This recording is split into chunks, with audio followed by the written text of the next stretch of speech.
Millions of people who never touched crypto are now holding something 3 times more volatile than Bitcoin. And they didn't even choose it. They didn't open a brokerage account and pick a ticker. They didn't wire money to a venture capital fund. They simply did what every financial advisor told them to do. They invested passively. They bought the index. They played it safe. Except it wasn't safe. Not anymore. Because buried inside the funds that promise boring, reliable, long-term wealth building, there is now exposure to a single private company valued at over $350 billion. A company with no public shares, no quarterly earnings calls for retail investors, no SEC filings you can actually read on a Tuesday morning with your coffee. That company is SpaceX. And the story of how it got there is one of the most important financial stories of this decade. Let's go back to 2020. SpaceX was already impressive. Elon Musk had pulled off something no private aerospace company had done before: reusable rockets, commercial launches, a functioning supply chain to the International Space Station. Investors noticed. The company raised $2 billion in August of that year at a valuation of roughly $46 billion. $46 billion for a rocket company. That was already eye-opening. But then something shifted in the broader market. Interest rates dropped to near zero. Capital had nowhere to go. Venture funds were flush. And suddenly, private companies, companies that hadn't gone public, companies with no liquid shares, started getting valued like they were the next Apple. By 2021, SpaceX crossed $100 billion in valuation. By 2023, it hit $150 billion. Then in late 2023 and into 2024, something almost impossible happened. SpaceX raised another round of funding, this time at a valuation of $210 billion. Then another round, at $350 billion. $350 billion. Let that sink in. For context, that valuation would make SpaceX larger than ExxonMobil, larger than J.P. Morgan Chase at various points, larger than every aerospace and defense company in the S&P 500 combined. And SpaceX has never had a public IPO. You cannot buy a single share on any stock exchange in the world. So how does a retail investor end up owning it? This is where the story gets uncomfortable. In the last 5 years, a new category of investment product exploded in popularity: interval funds, non-traded REITs, evergreen private equity vehicles. These products promised regular investors access to the kinds of returns that used to be reserved for Yale endowments and sovereign wealth funds. And they delivered something else too: exposure to companies like SpaceX, Stripe, Databricks, and Anthropic, all without a stock market listing.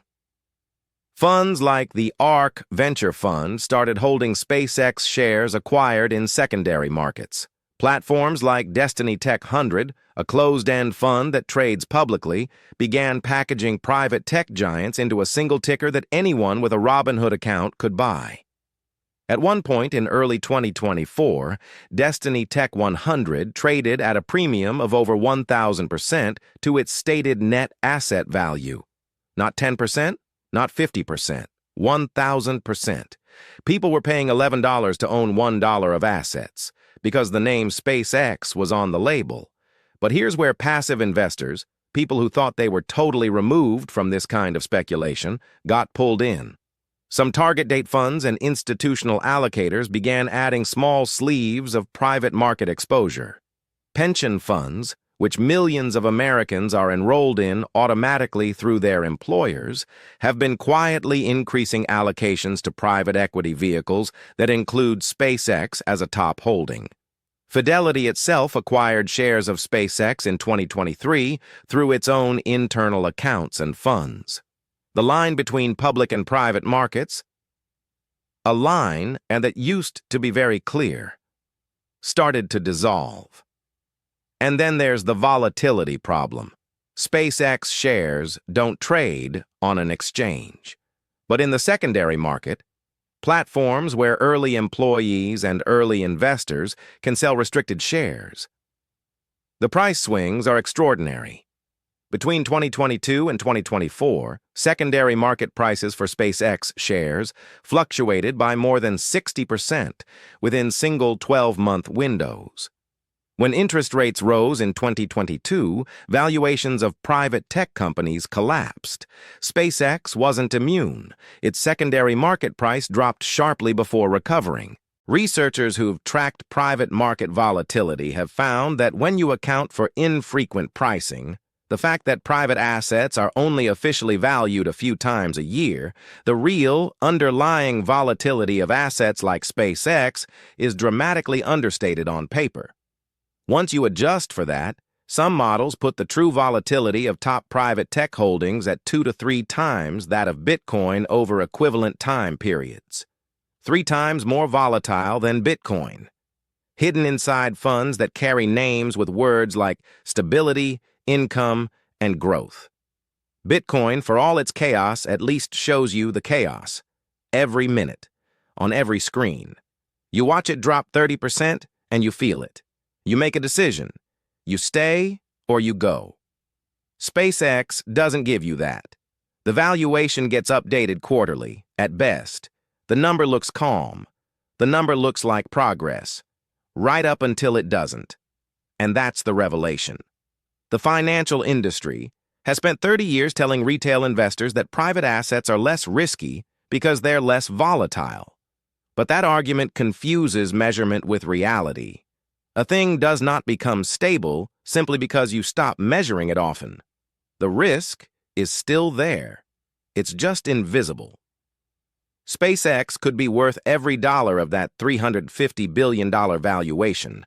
Starlink, its satellite internet division, has over 3 million subscribers globally and is projected by some analysts to generate $10 billion in annual revenue by 2025. The Starship program, if it succeeds, could transform the economics of space entirely. The upside scenario is genuinely extraordinary. But the downside scenarios exist, too. Regulatory risk, launch failures, competition from Amazon's Project Kuiper, the deeply personal, political, and reputational risks tied to its founder. Any one of those factors, in a public company, would move a stock price in real time. In a private company, they build silently, until a repricing event forces everything to the surface at once. That's the hidden risk. Not that SpaceX will fail. It probably won't.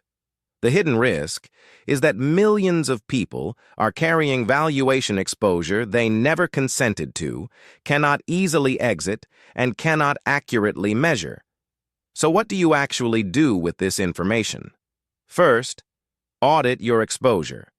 If you hold a target date fund, a private interval fund, or any alternative investment vehicle, read the holdings.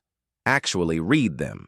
Look for line items labeled private equity, venture, or specific company names.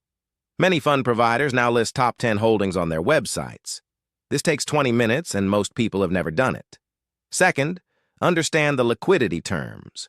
Many private market funds restrict redemptions. Interval funds might only allow you to exit 5% of shares per quarter.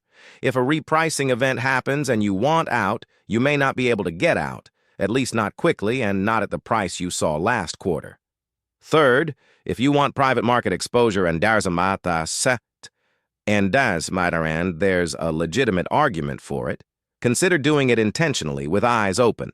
Platforms like Public.com have started offering structured alternative asset products where the terms, liquidity windows, and underlying assets are clearly disclosed up front. You're choosing the exposure. You understand what you own. That's fundamentally different from discovering it later.